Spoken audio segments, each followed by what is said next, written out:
아침 햇살이 서재 창문을 타고 들어올 때 나는 언제나 같은 자리에 앉아 신문을 펼쳤다. 커피 향이 코끝을 스치고 정원사 김씨가 장미가시를 다듬는 소리가 희미하게 들렸다. 평온했다. 아니, 그렇게 믿고 있었다. 나는 은퇴 안경을 고쳐 쓰고 경제면을 훑어본다. 책상 위 은빛 액자 속 고등학생 때 찍은 딸아이의 웃는 얼굴. 그 옆에는 최근 사진 한 장 더. 26이 된 딸, 그리고 그 옆에 어깨를 살짝 기댄 청년. 나는 그 청년의 얼굴을 한참 들여다본다. 반듯한 이목구비, 단정한 셔츠, 조금 쑥스러운 듯한 미소. 민준이라고 했던가. 딸이 처음 데려온 남자였다. 아빠 소개할 사람 있어요라고 했을 때 나는 커피잔을 내려놓았던 것 같다. 손이 미세하게 떨렸다. 딸이 떠나가는 것 같았다. 딸 수진이 청년을 데리고 현관에 들어선다. 나는 소파에서 일어나 천천히 그들을 맞이한다. 아빠, 이 사람이 민준이에요. 청년은 공손하게 허리를 숙인다. 안녕하세요. 강민준입니다. 수진 씨 이야기 많이 들었습니다. 나는 그의 손을 잡는다. 조금 거칠다. 일을 하는 손이다. 악수는 단단하지만 눈빛이 너무 반듯하다. 너무 반듯했다. 그게 마음에 걸렸다. 사람은 완벽할 수 없다. 완벽한 사람은 무언가를 숨기고 있다는 뜻이다. 민준과 수진, 그리고 나. 세 사람이 식탁에 앉아 있다. 집사 이 씨가 코스 요리를 하나씩 내온다. 민준은 포크를 드는 순간 잠깐 멈칫한다. 테이블 매너를 모르는 건 아니다. 다만 익숙하지 않다. 민준 오빠, 이거 정말 맛있어. 먹어봐. 응, 고마워. 그는 미소 짓지만 시선은 자꾸 나를 향한다. 나는 와인잔을 천천히 돌린다. 민준 씨는 어디 사세요? 아, 성북동 쪽에 작은 집 하나 얻어서 살고 있습니다. 부모님은? 짧은 침묵이 흐르고 이내 그 청년은 대답했다. 일찍 돌아가셨습니다. 제가 10살 때요. 나는 고개를 끄덕인다. 그 말을 할 때 그의 눈에 그림자가 스쳤다. 진짜 그림자였는지 내가 본 것이 맞는지 확신할 수 없었다. 하지만 그 순간 처음으로 느꼈다. 이 청년에게 무언가 있다. 식사가 끝나고 나는 혼자 서재로 돌아와 책상 위 서랍을 열었다. 오래된 수첩 한 권. 거기엔 내가 젊었을 때 만났던 사람들의 이름이 빼곡하다. 신뢰했던 사람들. 그리고 배신했던 사람들. 나는 평생 사람을 보는 눈으로 돈을 벌었다. 그 눈이 틀린 적은 거의 없었다. 그런데 이번엔 확신이 서지 않았다. 딸아이를 진심으로 사랑하는 걸까? 아니면 내 재산을 본 걸까? 나는 펜을 집어든다. 종이에 한 줄을 적는다. 시험해보자. 여보세요, 김 변호사님. 부탁 하나 하려고요. 나는 김 변호사 맞은편에 앉아 서류를 정리하며 고개를 끄덕인다. 그러니까 예비사위를 시험해보시겠다는 말씀이신가요? 맞습니다. 가난한 척 해보려고요. 그게 쉽지 않으실 텐데요. 회장님 얼굴이야 업계에 다 알려져 있지 않습니까? 그래서 딸에게는 제가 사업에 실패했다고 말할 겁니다. 집도 정리하고 작은 빌라로 이사할 거예요. 김 변호사가 안경을 벗고 나를 본다. 진심이십니까? 나는 대답 대신 창밖을 본다. 진심이었다. 딸아이가 행복하려면 그 남자가 진짜인지 확인해야 했다. 돈 때문에 다가온 사람이라면 가난해진 내 모습을 보고 떠날 것이다. 그게 내가 원하는 답이었다. 수진이 돌아온다. 나는 소파에 앉아 있다. 표정이 무겁다. 아빠, 무슨 일 있어요? 나는 천천히 고개를 든다. 수진아, 아빠가 할 말이 있다. 수진이 가방을 내려놓고 내 앞에 앉는다. 뭔데요? 무슨 일이에요? 나는 잠시 침묵한다. 그리고 입을 연다. 회사가 어려워졌다. 네. 사업에 실패했어. 빚이 많이 생겼고 이 집도 정리해야 할 것 같다. 수진의 얼굴이 하얗게 변한다. 그게 무슨 말이에요? 나는 그녀의 손을 잡는다. 미안하다. 내가 걱정할까봐 말 안 했는데 이젠 숨길 수가 없구나. 수진의 눈에 눈물이 고인다. 그 순간 나는 처음으로 확신했다. 이건 시험이 아니라 내 인생의 가장 큰 도박이 될 거라는 걸. 그날 밤 나는 잠들지 못했다. 딸의 울먹이는 목소리가 귓가에 맴돌았다. 그리고 민준이라는 청년의 얼굴이 떠올랐다. 그는 과연 무너진 나를 봐도 딸 곁에 남을 것인가? 아니면 조용히 사라질 것인가? 답은 곧 나올 것이다. 이사한 지 사흘째. 벽지는 오래되어 귀퉁이가 벗겨져 있고 창문 틈으로 바람이 스며든다. 딸 수지는 짐을 정리하며 애써 밝은 척한다. 아빠, 여기도 괜찮네요. 햇빛 잘 들어오고. 나는 대답 없이 낡은 소파에 앉는다. 손때 묻은 팔걸이를 쓸어본다. 딸아이는 착했다. 무너진 아버지를 위로하려고 웃었다. 하지만 나는 알고 있었다. 그 웃음 뒤에 두려움이 숨어 있다는 걸. 초인종이 울리고 문을 열었는데 민준이 서 있었다. 손에는 과일 바구니가 들려진 채로. 안녕하세요, 회장님. 아니, 이제 그렇게 부르면 안 되겠네요. 그의 말투가 조금 달라졌다. 예전보다 편하다. 아니, 격식이 사라졌다. 민준이 안으로 들어와 좁은 거실을 둘러본다. 여기 많이 불편하시겠어요? 나는 물 한 잔을 건넨다. 괜찮습니다. 사람은 어디서든 살 수 있어요. 민준은 물을 받지 않은 채로 그냥 소파로 향하더니 앉는다. 수진이는요? 잠깐 마트 갔어요. 잠시 짧은 침묵이 흐르고 민준이 과일 바구니를 테이블 위에 놓더니 말을 이어가기 시작했다. 사실은요, 말씀드릴 게 있어서 왔습니다. 그 순간 나는 알았다. 이 청년은 떠날 준비를 하고 있다는 것을. 저 요즘 회사 일이 너무 바빠서요. 수진이랑 시간 맞추기가 힘들어졌어요. 그래서요? 그래서 잠깐 만남을 정리하는 게 나을 것 같아서요. 헤어지자는 말인가요? 라고 묻는 내 말에 민준이 고개를 끄덕인다. 네. 수진이한테도 말할 거예요. 미안하지만 지금은 제 인생도 정리할 시기거든요. 그는 정리라는 단어를 2번 썼다. 수진이와의 관계를 정리하고 자신의 인생을 정리한다고. 내가 가난해지자마자 그의 인생에서 내 딸은 정리의 대상이 된 것이다. 나는 천천히 고개를 끄덕였다. 알겠습니다.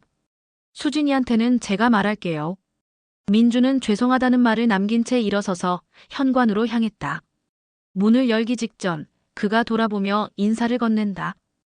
회장님, 아니 아저씨. 건강하세요. 문이 닫히고 한참 동안 나는 그 자리에 서 있었다. 손끝이 차갑게 저려왔다. 아저씨. 그는 나를 그렇게 불렀다. 더 이상 예의를 지킬 필요가 없는 사람. 이용 가치가 없는 사람. 나는 그의 눈에서 그걸 읽었다. 곧이어 수진이 돌아왔다. 마트 봉지를 들고 밝게 웃는 내 딸. 아빠, 계란이랑 라면 샀어요. 오늘 제가 요리할게요. 나는 표정 없이 소파에 앉아 있었다. 나는 딸아이의 얼굴을 보자 차마 말할 수가 없었다. 내가 사랑한 사람이 널 버렸다고. 우리 집이 무너지자마자 돌아섰다고. 그런 말을 어떻게 할 수 있겠는가. 그 순간 내 안에서 무언가 단단해졌다. 분노도 아니었고 슬픔도 아니었다. 그보다 더 차갑고 더 무거운 것. 결심이었다. 동이 트기 시작했고 밤새 나는 잠들지 못했다. 민준, 너의 진심을 확인하겠다. 30년 전 젊은 시절에 나 박철수에게 당한 그 배신이 아직도 생생하다. 그때 나는 사람을 믿는다는 게 얼마나 위험한지 배웠다. 이제 민준이라는 청년도 똑같은 짓을 했다. 내 딸이 가난해지자 떠났다. 그렇다면 나는 확인할 것이다. 사람은 정말 다 그런 건지, 아니면 내가 잘못 본 건지. 다음 날 아침, 수진이 부은 눈으로 나온다. 아빠, 민준 오빠랑 헤어졌어요. 나는 고개를 끄덕인다. 알아. 어떻게 알아요? 어제 다녀갔거든. 수진이 눈물을 닦는다. 오빠가 왜 그런 거예요? 사람은 원래 그런 거야. 힘들 때 옆에 있는 사람이 진짜고 떠나는 사람은 가짜지. 저는 오빠가 진짜인 줄 알았어요. 나는 그녀의 머리를 쓰다듬어 주었다. 나도 그랬다. 그 청년이 진짜일 거라고 믿고 싶었다. 하지만 이제 확실히 알았다. 그는 가짜였다. 그렇다면 나는 그에게 보여줄 것이다. 가짜가 진짜 앞에서 어떻게 무너지는지. 나는 휴대폰을 들어서 김 변호사에게 전화를 걸었다. 김 변호사님, 계획을 실행합니다. 정말 하시겠습니까? 네. 끝까지 가보겠습니다. 그렇게 통화를 마치고 나는 창밖을 보았다. 멀리 고급 아파트 단지가 보인다. 민준, 너는 내 딸을 버렸다. 돈 없는 집안이 부담스러웠을 것이다. 이해한다. 하지만 나는 알고 싶다. 내가 정말 그렇게 쉽게 사람을 저울질하는 인간인지, 아니면 내가 놓친 무언가가 있는지. 나는 침대에 누워 천장에 금이 간 페인트를 바라보았다. 내일부터 나는 완전히 다른 사람이 될 것이다. 가난한 아버지, 딸 하나 지켜주지 못한 무능한 남자. 그 모습으로 그 청년 앞에 설 것이다. 그리고 지켜볼 것이다. 그가 어떻게 변하는지. 복수가 아니었다. 확인이었다. 인간이라는 존재가 돈 앞에서 얼마나 쉽게 무너지는지, 아니면 내가 틀렸는지. 그 답을 찾기 전까지 나는 이 시험을 멈추지 않을 것이다. 거짓말에도 연습이 필요하다. 완벽한 가난은 단순히 낡은 옷을 입는 것만으로 완성되지 않는다. 냄새가 있어야 하고 손끝이 거칠어야 하며 눈빛에 피로가 서려 있어야 한다. 나는 책상 앞에 앉아 펜을 들고 종이에 무언가를 적어 내려갔다. 첫 번째 집은 단칸 월세, 옷은 10년 이상 된 건, 내 직업은 일용직 노동자. 평소 존댓말 쓰는 말투를 줄이고 커피 대신 자판기 음료를 먹는다. 이런 것들을 적으면서 나는 가난할 준비를 하고 있었다. 완벽한 연기를 위해서는 디테일이 전부다. 내가 30년간 쌓아온 습관들을 하나씩 지워야 한다. 고급 시계, 정장 입는 습관, 턱을 들어 말하는 자세. 전부. 곧이어 김 변호사가 들어왔다. 그는 서류 가방을 테이블에 놓더니 준비했습니다. 성북동 쪽 월세 계약서요. 라며 김 변호사가 준비한 서류를 확인하니 주소는 서울시 성북구의 3층 단칸방, 월세는 35만 원. 보증금은 300만 원짜리를 준비했다. 김 변호사가 사진 몇 장을 꺼낸다. 낡은 건물, 비좁은 방, 녹슨 수도꼭지. 회장님이 정말 여기서 사시려고요? 나는 사진을 천천히 넘긴다. 진짜처럼 보여야 하니까요. 민준 씨가 확인하러 올 수도 있다는 말씀이신가요? 올 겁니다. 수진이를 버렸어도 호기심은 남아있을 테니까.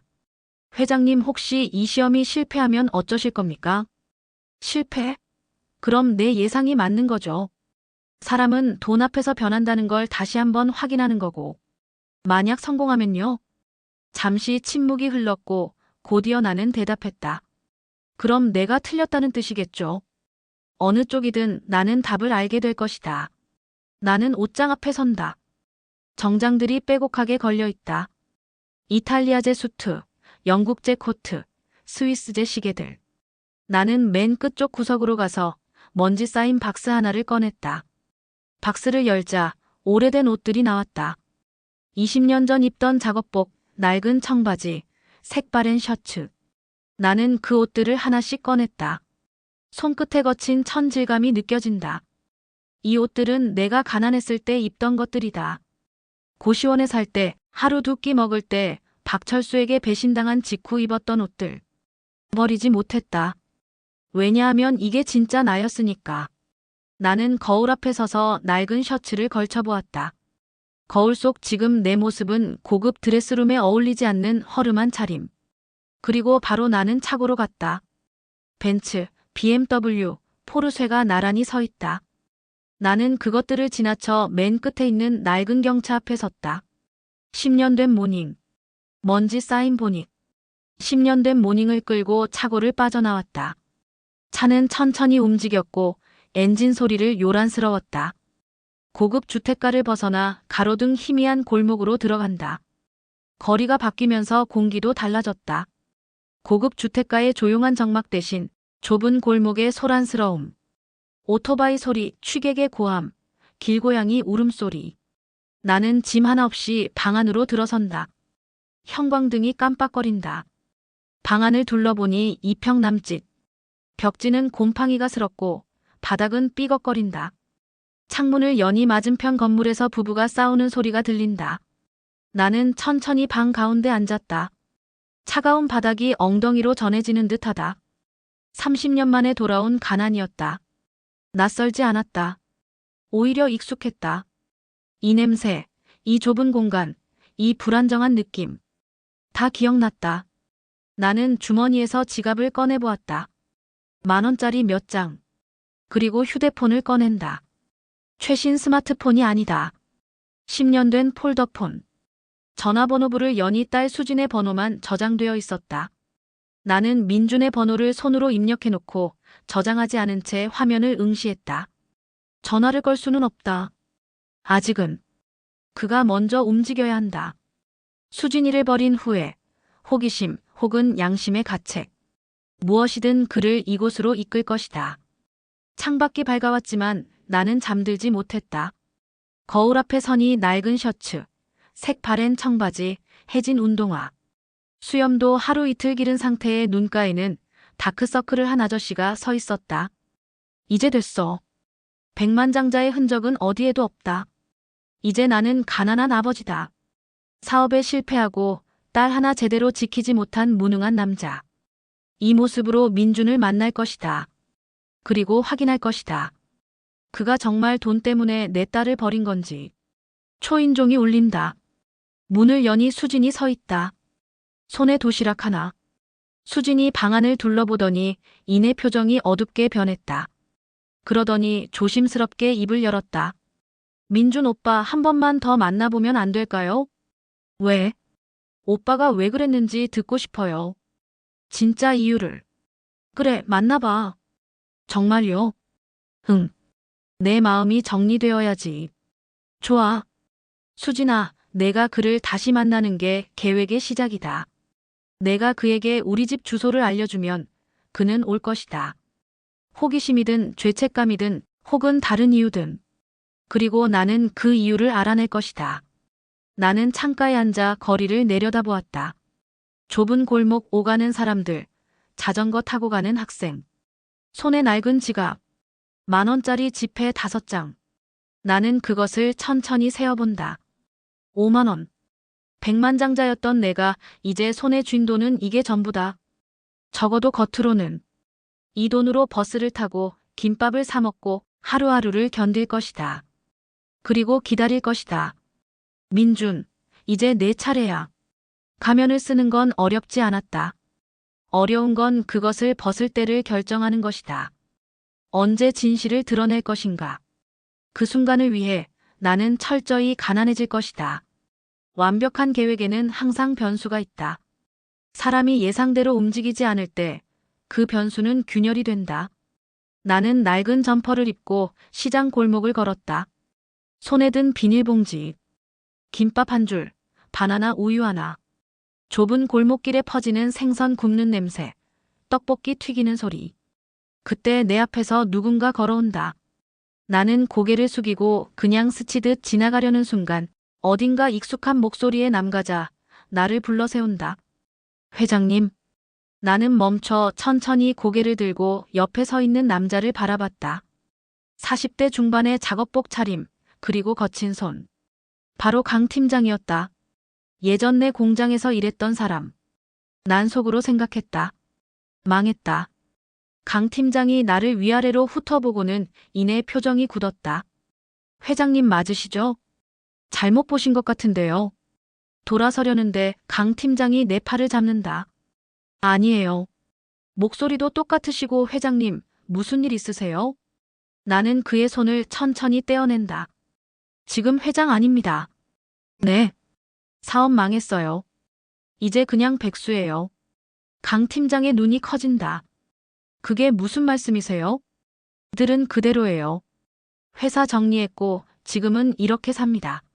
나는 낡은 옷을 가리킨다. 강 팀장이 그런 나를 한참이나 바라본다. 그럼 지금 어디 사세요? 성북동 쪽 월세방. 월세요? 나는 고개를 끄덕인다.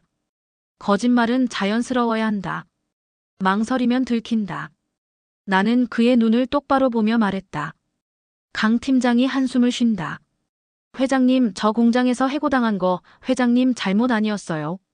저도 압니다. 그때 회장님이 퇴직금 2배로 챙겨주셨잖아요. 덕분에 제 딸 대학 보냈습니다. 그랬습니까? 네.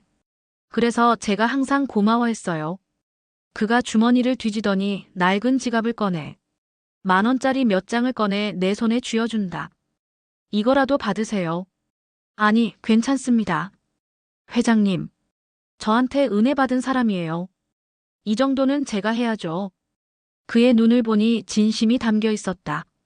그 순간 나는 말문이 막혔다. 이 사람은 내가 가난해졌다고 해서 외면하지 않는구나. 오히려 도우려 하고 있다. 나는 천천히 돈을 받는다. 고맙습니다. 당연한 거죠. 그리고 회장님 힘내세요. 회장님처럼 능력 있으신 분이 다시 못 일어나실 리 없어요. 제 연락처 드릴게요. 힘들면 언제든 연락하세요. 그는 명함을 꺼내려다가 멈춘다. 명함이 없다는 걸 깨달은 것이다. 대신 손바닥에 펜으로 번호를 적는다. 여기요. 이 번호로 전화하세요. 나는 그의 손바닥을 본다. 거친 송금 사이로 적힌 숫자들.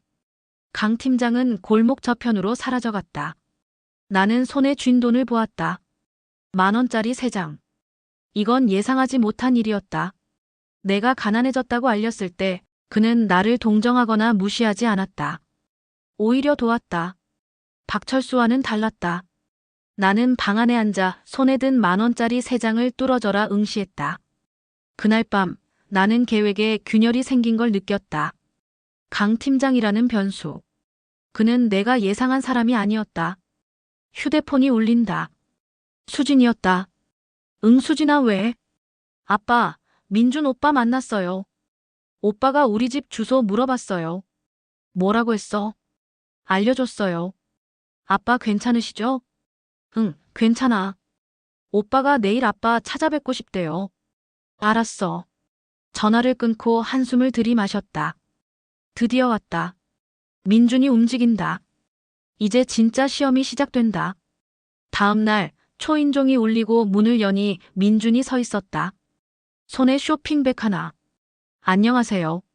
네, 들어오세요. 민준이 안으로 들어와 방 안을 천천히 둘러본다. 그의 시선이 곰팡이 핀 벽지, 낡은 이불, 깨진 창문 테이프를 훑는다. 여기서 사세요? 네. 민준이 쇼핑백을 테이블에 놓는다. 과일 좀 사왔어요. 고맙습니다. 민준과 나는 서로 맞은편에 앉아 잠시 동안의 짧은 침묵이 흐르고 곧이어 민준이 먼저 입을 떼었다. 수진이한테 들었어요. 회사가 어려워지셨다고. 네. 많이 힘드시겠어요. 나는 그의 표정을 읽으려 한다. 진심인가 연기인가. 괜찮습니다. 사람은 어디서든 살 수 있어요. 민준이 고개를 숙인다. 죄송해요. 뭐가요? 수진이랑 헤어진 거요. 나는 대답하지 않는다. 제가 비겁했어요. 솔직히 말하면 부담스러웠어요. 뭐가요? 가난이요. 그 순간 나는 확신했다. 이 청년은 정말 돈 때문에 내 딸을 버린 것이다. 민준이 계속 말을 이어갔다. 저도 가난하게 자랐거든요. 부모님 일찍 돌아가시고 삼촌 손에 자랐어요. 정말 힘들게 살았어요. 그의 목소리가 떨렸다. 그래서 다짐했어요. 절대 다시는 가난하게 살지 않겠다고. 돈 때문에 무시당하지 않겠다고. 그의 눈을 보니 눈가에 물기가 맺혀 있었다. 근데 수진이 집이 어려워졌다는 거 들었을 때 무서웠어요. 뭐가요? 다시 가난해질까 봐요. 그래서 도망쳤어요. 수진이를 사랑하는데도 도망쳤어요. 비겁하죠. 저도 압니다. 이건 예상하지 못했다. 그는 단순히 이기적인 인간이 아니었다. 그는 두려워하고 있었다. 가난이라는 트라우마에. 그래도 수진이는 포기할 수 없어요. 제가 도울 수 있는 거 있으면 말씀해 주세요. 일자리든 돈이든. 왜 그렇게까지 하려고 합니까? 민준이 나를 똑바로 보더니 당당하게 말한다. 수진이를 사랑하니까요. 그 눈빛, 그 떨림. 거짓말이 아니었다. 이 청년은 진심이었다. 그렇게 민준이 문을 열고 나가고 나는 한참 그 자리에 서 있었다. 균열이 커졌다. 내 계획이, 내 확신이 흔들리기 시작했다. 그날 밤 처음으로 내가 두려워졌다. 내 계획이 무너질까봐가 아니라 민준의 진심이 진짜일까봐. 나는 이제 선택해야 한다.